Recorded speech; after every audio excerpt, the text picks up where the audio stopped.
Hi guys, welcome to the channel. In today's video, I am going to show you how you can fix Instagram story music not working. So before getting into this video, must subscribe to our YouTube channel and click on the bell icon. So the first step you simply need to do is to open settings of your smartphone and go into the app management and click on the app list.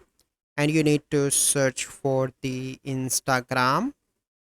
Click on storage and cache. The first step you need to clear cache, and after that you need to clear storage. Then you need to click on permissions and allow all permissions. So once you've done that, you simply need to go back and open Play Store, and you need to search for the Instagram and open Instagram, and you need to update Instagram application. Once you've done that, you simply need to log in into your Instagram account, and after that your issue will be resolved.